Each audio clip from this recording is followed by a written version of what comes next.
So then guys, in 2024, we got a whole load of new and updated products. So today I want to tell you my top 10 products that I've loved from Apple in 2024. Now, what I will start with is that there are actually 3 products that didn't actually make my top 10 list. And the first product that didn't actually make my list are these. These here are the AirPods Max, and really, yeah, I'm quite disappointed with Apple. This is probably the thing I'm most disappointed with seeing from them in 2024, is that all they did is just add USB-C to these and just change some colors up. Even though this product is over 3 years old now, that is all they decided to do. We've got no H2 chip inside there. We got no price reduction. It's still the same $550. Well, it's just $50, less than a Mac Mini for these. And yeah, it's not the best sort of quality out there. They are great quality, don't get me wrong, the build quality, but the sound and everything. But, we've got the H2 chip in, say, like the AirPods Pro 2. Apple couldn't even be bothered to put these inside of this. And this is why it didn't even make my top 10 list. The next product as well that didn't make my list, sadly, is the iMac M4. Now, the iMac M4 does sound really, really cool with all its new colors and everything, but they put a binned version of the M4 inside the iMac starting out. And when I mean binned, I mean even more binned than what they put inside the iPad Pro. There's even less cores in the CPU than what they had in the iPad Pro, and I don't think this was possible to see, and also the GPU too. So from this point of view, this made me really, really disappointed what Apple had done here with the iMac this year. I do like the new colors. I do like we've got USB-C keyboard and mouse, but really, I just can't see any kind of major enhancements with it. So sadly, this is why this didn't even make the list too. And then the other product that never made my list was the Vision Pro. Now, I did own a Vision Pro, and do listen to that. I did own one, because you can even see here in some videos I had it in the background on some of them. But to be deadly honest, I didn't even do a review about this product because it was good, but it just didn't blow me away. I think the only thing that blew me away was definitely the sort of vision capability, what you can see with the OLED sort of displays, the 4K. They are definitely the sharpest ones out there, but for what is the product and how much it costs too, in my opinion, it's just simply not worth buying. I thought there was going to be more of a sort of standout feature with the Vision Pro, and there just wasn't. And then later on, in 2024, we got Vision OS 2 announced, and apart from that big sort of widescreen sort of ability that you can use a Vision Pro for, really, there was nothing really else announced. We didn't even get Apple Intelligence with the Vision Pro this year. So this just made it even more disappointing in my point of view. And so for this reason, it didn't make the top 10 list. But then with that let's get started with my top 10 product list. And remember, these are my own opinions here. It doesn't mean I'm right or wrong. It's just what I believe, what I've loved, in my opinion, of the products that have come out in 2024 from Apple. And let's begin. And starting out at number 10, I think it's the iPad Air. The next generation iPad Air was introduced in May time in 2024, and the main kind of differences that we got with this is that we got an M2 put inside of it, but we also got a larger display. We've now got a 13-inch version of this model instead of just the 10.9-inch or the 11-inch model, and there's 2 versions of this.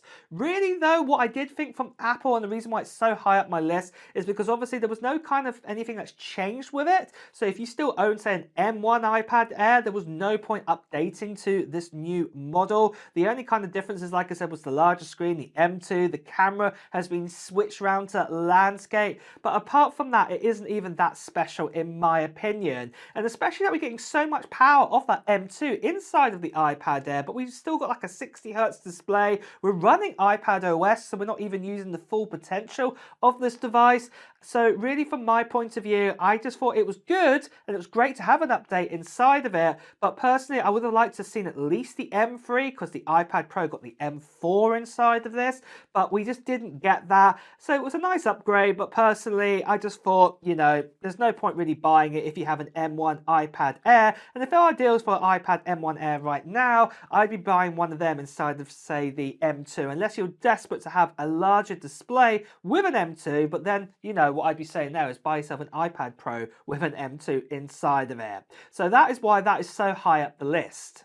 Coming in at number 9 though on the list was the iPad mini. And the iPad mini, it definitely needed an update inside of it. And the great news is we got the A17 Pro put inside of this new iPad mini. Well, it does make it more powerful, what is really, really cool. But to be deadly honest, no other kind of sort of changes actually happened to it. And a lot of you people out there are quite disappointed. We didn't even get an update in the screen. It's still 60 Hertz and everything. But you know, I do love the iPad mini and I'm really glad it finally got updated. It was one of the last iPads to actually get updated for such a long period. So, you know, an A17 Pro is quite cool inside of this. So I did actually like that we got that upgrade inside of it. But apart from this, really, yeah, I was hoping that, you know, same as you guys, that at least we got 120 Hertz display inside of this.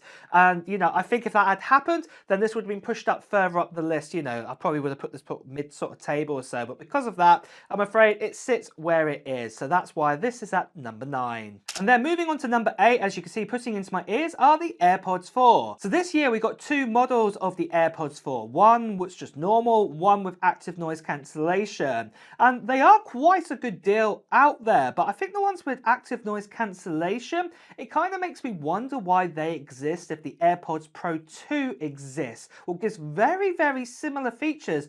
And especially that you can pick up, say, the AirPods Pro 2, like around Black Friday or sales kind of deals for only about $20 or $30 more than the actual AirPods 4. So it does make me wonder why this product does exist. But the baseline AirPods that replace the AirPods 2, it's great that Apple brought these out at a similar price to those AirPods 2 and that you get all the great sort of features, far more comfortable than the AirPods 2. So yeah, these were great to see in 2024, and definitely I would say they're better than the likes of, say, the AirPods 3 what came out a couple of years ago, and I can see them being more successful than they were with those.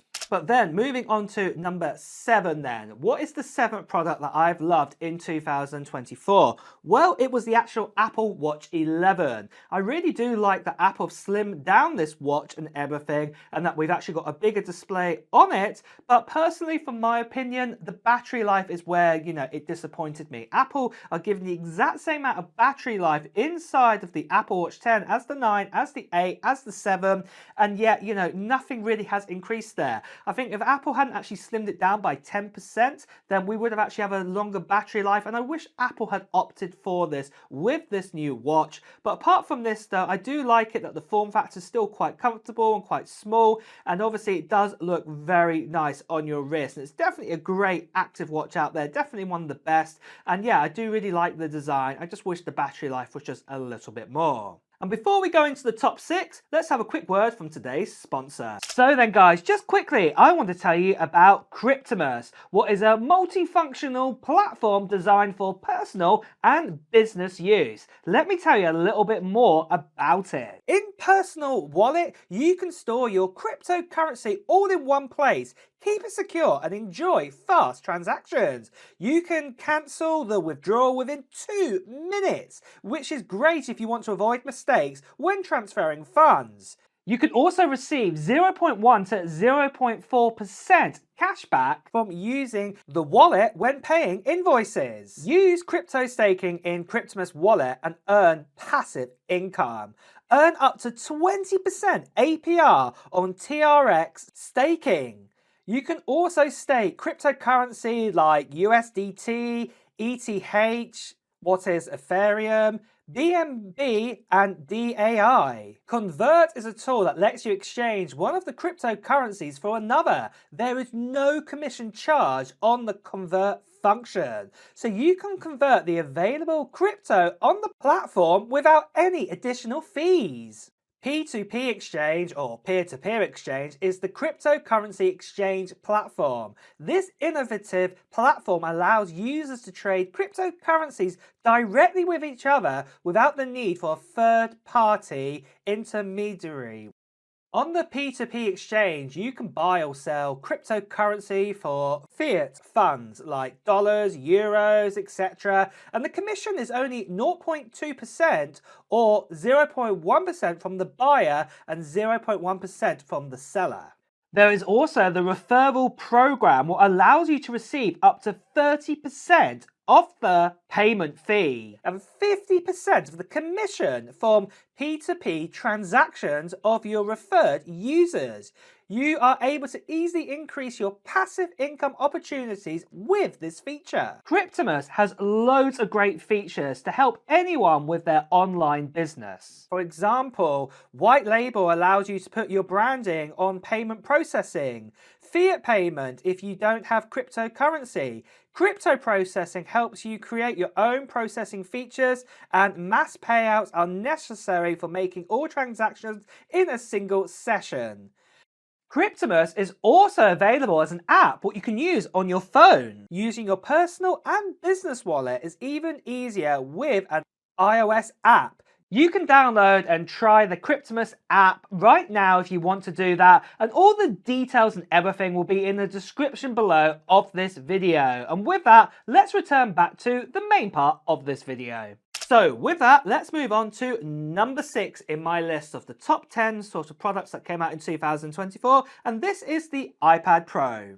I'm going to say the display on the iPad Pro is definitely the best I've ever seen in a mobile device. The OLED display is absolutely amazing. And to be deadly honest, I think this is probably the best feature I love about the new iPad Pro. Don't get me wrong, I do love the Pencil Pro, what you can get for this new iPad. I also love the new slim design too, but again, like a lot of other reviewers out there, I wish Apple had actually kept the same sort of thickness of the iPad Pro and given us better battery life.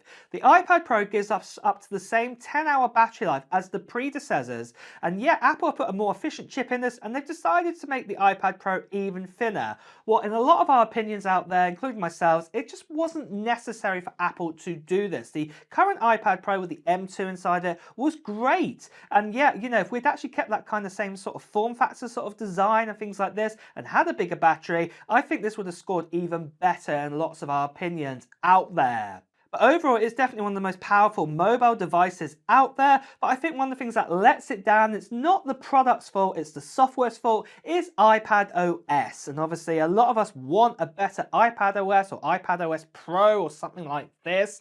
And yeah, it's just, you know, it's the same thing that you can get on, say, a 10th generation iPad, the same experience, yet, you know, you might have a bit of a better screen and a bit more power inside of it.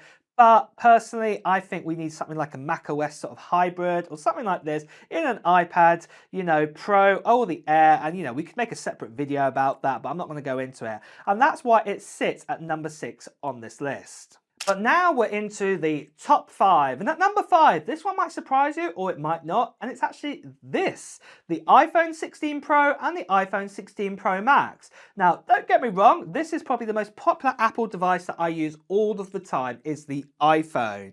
But, you know, apart from maybe a slightly bigger screen inside of it and things like this, and obviously we've got the A18 Pro, really, you know, I've not really noticed any differences to the previous sort of generation.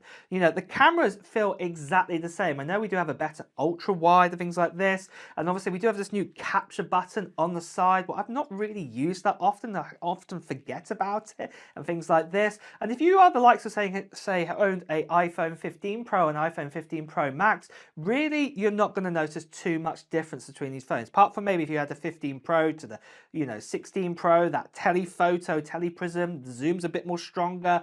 But apart from this, you know, the design's really stayed exactly the same. They did put a slightly bigger display inside of it, what I've not really noticed, to be deadly honest, on day-to-day use. But, you know, it's still a great iPhone and everything, and I've absolutely loved my experience with it because it's such a great phone and definitely one of the best phones out there. But, you know, this is why I'm not putting it at number 1, because really there wasn't too many huge enhancements over the last generation, apart from maybe Apple Intelligence. But again, you could argue that you could get yourself an iPhone 15 Pro Max or an iPhone 15 Pro to get those features. And that's why it sits at number 5 on this list. So moving on to number 4 on the list, and it is this. This here is the MacBook Air M3. Now this one would actually probably sit at number, say, 8 or number 7 probably in my list, but there was one big change what happened recently, and that is Apple introduced 16 gigabytes of RAM with the M3 MacBook Air, and this is what's made it go so low now on it. The main reason is because you can pick up this MacBook Air, and in fact I think I've even got a link to it down in my description, for $850 US, and it's got the M3 16 gigabytes of RAM inside of it, and that is a hell of a deal for a piece of Apple equipment right now, that you can get it for that price. And that is the main thing I'm going to say, is that the M3 is still really powerful in 2024. I know we have the M4, but for anybody who's really buying themselves a MacBook Air, you know, the M3 is going to be more than enough. I know people out there have got the M1 MacBook Air and still even say today it's more than enough what they need. And this is the point. This has got the M3, and yeah, it is really powerful with 16 gigabytes of RAM, and this is why I have it at number 4 on my list. The price to value, sort of what you're getting with this, is incredible now. And definitely, you know, I'm saying to people, if you want to get into the sort of MacBook kind of world, this is the device to get out there because it's absolutely fantastic. So you can kind of guess then what's at number 3. Well, that is the MacBook Pro. And specifically, I'm talking about the M4 Pro, the M4 Max, MacBook Pros. But I'm going to actually say my favorite out of those 3 MacBook Pros that have actually come out with the M4, M4 Pro and M4 Max is probably the normal M4 model. Especially again that you can pick this up now, you know, Black Friday deals and things like this for about $1,499. I even saw one for, I think it was, you know, $1,449 for this. And it's incredible value for what you get. You know, you've got that great amount of RAM inside of this. You've got 16 gigabytes inside of it. You've also got the 3 Thunderbolt ports. You've got brilliant battery life. You've got 24 hours, up to 24 hours with the standard M4 inside of it. And the value that you're getting this time compared to, say, the M3 MacBook Pro was not as good, obviously, with 8 gigabytes of RAM and obviously missing a Thunderbolt port and things like this. It just wasn't worth it. And especially you can get upgrades now with the nano sort of texture kind of screen and things like this. This definitely is a worthwhile machine getting now. It was very close in my eyes, obviously, between this and the M4 Pro, because I think the M4 Pro is a great device too, with the power you're getting that Thunderbolt 5 and things like this. But obviously compared to last year's model, you know, the M4 in my opinion is definitely what you're getting now for your money compared to the M3 version is so much more than, say, the M4 Pro to the M3 Pro, in my honest opinion there. I think this is a great device, and this is why it sits at number 3. And now we're on the last 2 products. What could they be? Well, I'm going to tell you what number 2 is. Well, number 2, in my opinion, is the normal iPhone 16 and the 16 Plus. These phones look absolutely gorgeous in their new colors. And in fact, they even say they look better than the likes of, say, the Pro models and how they look. But the thing what got me the most about the iPhone 16 models was what they offered compared to, say, the iPhone 15. We got that bigger bump up in processing speed with the A18. And then also we got, you know, extra RAM now. We got 8 gigabytes of RAM. Also, the cameras are fantastic on this phone. The display is really gorgeous. I know it's only got a 60 Hertz display, but obviously it's still really, really great. But the overall look and feel of the iPhone 16 is just amazing now. And the amount of features that you get inside of this phone does bring it up really high now for just a standard phone. And I think, you know, if it had that 120 Hertz sort of ProMotion display inside of it, this probably would have been my number 1 sort of choice that I would have picked out there. What I'm trying to say is that, you know, the phone is amazing, but this is probably the only one feature is lacking compared to other sort of Android sort of rivals out there, that it doesn't have this. I'd probably say that everyone who would be buying an iPhone 16 or hesitant to buy one is because it's missing that feature, that it's missing the ability to actually have a 120 Hertz ProMotion display. But apart from this, the phone is amazing, like I said, and in my opinion, this got more features than the likes of, say, the iPhone 16 Pro to the iPhone 15 Pro with them, and that is why I've put it so high up my list. So with that then, what comes in at number 1? Well, you might have guessed it. It is this.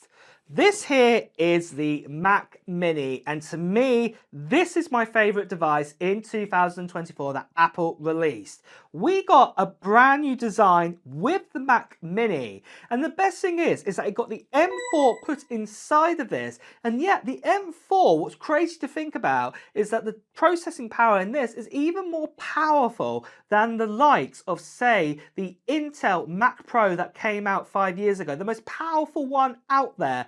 All that power is in here. Obviously, it'll have less RAM and storage than what one of those Mac Pros can have, but the actual CPU raw power is even more. It's incredible. And then we're equipped with 16 gigabytes of RAM inside of it. We've got all these extra ports and everything, and yet it's so tiny just to chuck away in your bag. And then the best thing of all is that Apple made this brand new design Mac Mini, and they did not change the price of it. It starts at $599 US, and I've even seen some deals on Black Friday for this going $499 US, and even if you're an education user, you can pick it up for the same price of that. This is a great device. It doesn't overheat or anything like that with the M4. It's really, really powerful, really, really great, and this is definitely one of the best kind of desktops that you can get out there for its price range. There's really hardly any brand new kind of CPUs or, PCs with the same sort of ports, layouts, and things like this.